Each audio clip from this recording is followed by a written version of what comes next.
5 years ago, LEGO Hidden Side hit shelves. With its gloomy builds and spooky ghosts, this was yet another LEGO IP dedicated to fighting the supernatural. But instead of classical monsters like earlier themes, it focused on school kids Jack and Parker hunting for paranormal activity in their haunted town. This first wave offered up 8 sets to kick things off. These ranged in size, with small sets like JB's Ghost Lab, which packs a lot of great details into its small build, and the Graveyard Mystery with its spooky tree, to bigger sets like the Paranormal Intercept Bus and the Ghost Train Express.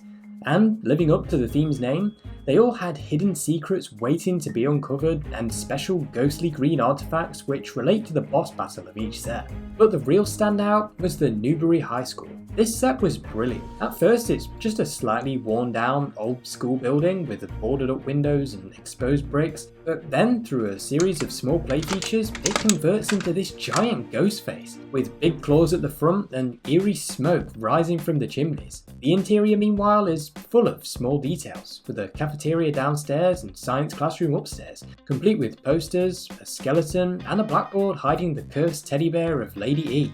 As the flagship set for the theme, this really did a great job at showing just what Hidden Side had to offer in terms of city-adjacent builds with a haunted twist. The minifigures were definitely a highlight for me. Each set contained either Jack, Parker, or both, with 2 different outfits available. They're dressed like typical high schoolers, with Jack wearing a hood and cap combo piece, while Parker introduced this beanie piece, both of which have shown up in other themes too. They also came equipped with exclusive mobile phone designs, which have colourful ghosts printed on that they're hunting down throughout the sets. Joining them in the fight against the ghosts were JB Watt, the scientist behind the Ghost Hunter equipment and their awesome school bus, plus Douglas Elton, the groundskeeper who also doubles as stunt driver El Fuego.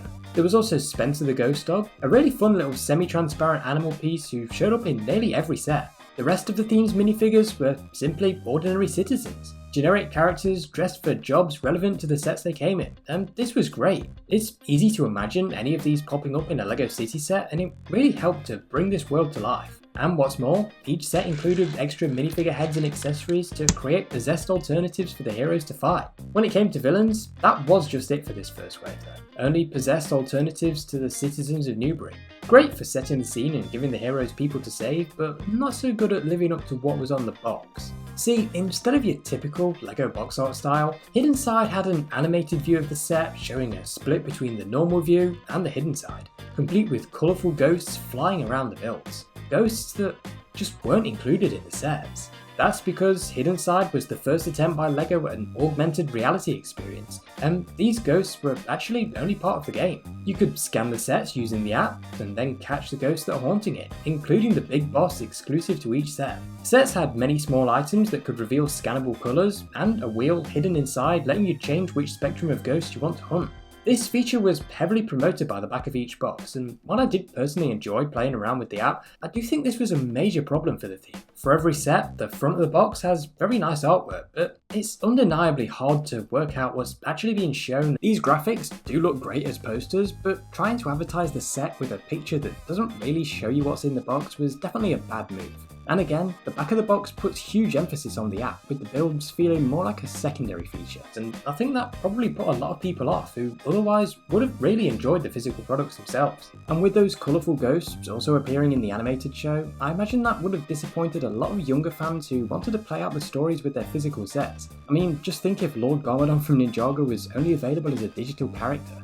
Despite this, the theme continued in 2020, with 6 more sets expanding the world. There was a beach buggy for Jack, and a stunt plane for the now skeleton El Fuego, plus 4 more location sets, including a haunted fairground with these creepy ghost clowns, and Welcome to the Hidden Side, which was the only set from the entire theme to include the colourful ghosts that had been advertised on all of the boxes, with 2 yellow spectrum and 1 red spectrum ghosts to float around haunting Jack. The app was still heavily promoted on the box art, and while 2019 sets made efforts to integrate the colour picker into the build, allowing you to hide it when you're not using the app, for these new ones it's quite big and just sat awkwardly on the side. And Big Bad Lady E didn't even get a minifigure, instead only accessible as a character in the game.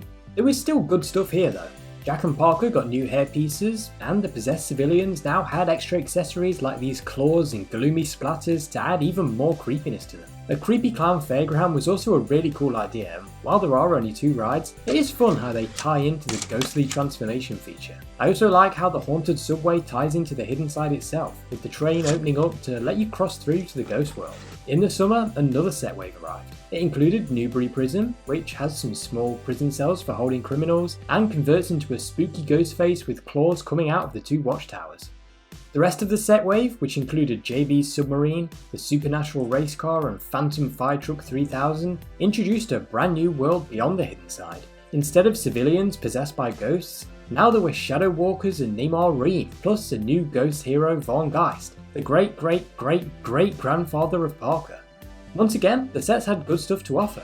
The race car can convert into a flying vehicle, while the back of the fire truck splits off to form a large mech. The main draw here though was definitely the Mystery Castle. It feels very similar to the Monster Fighter's Vampire Castle, only with a big observatory on one side and opening up to reveal more giant ghosts from the hidden side.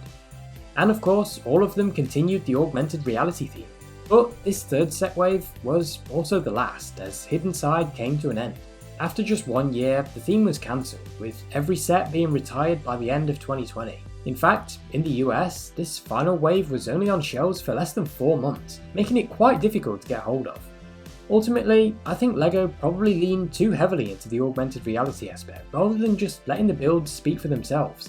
Hidden Side isn't the first theme to have a digital game tie into it. I'd certainly spent a lot of time as a kid playing all the online Flash games, but you didn't need the sets to enjoy those games, and more importantly, you didn't need the games to get the full enjoyment out of the sets.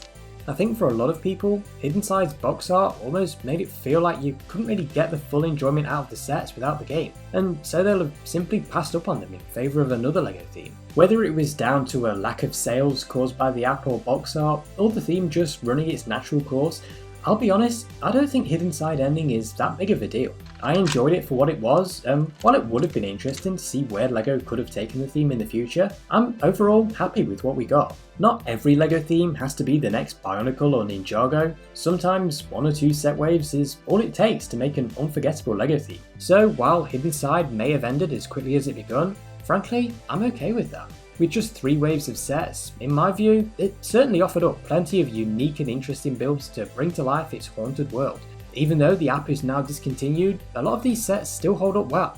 I personally really love the shrimp boat, which can split apart and crash onto the rocky shore, and the shrimp shack is another of my favourites, making for a fantastic little seafood vendor.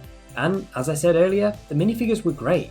I love all the different ghosty accessories figures had, like these ghost wings and ghost tentacles, and Terrytop's torso piece, literally ripping him in half, making a super creepy ghost clown. In the end, Hidden Side will definitely go down as one of the more unique themes that LEGO has put out, and 5 years on, I'm still very much a fan of this haunted town. Thanks for watching.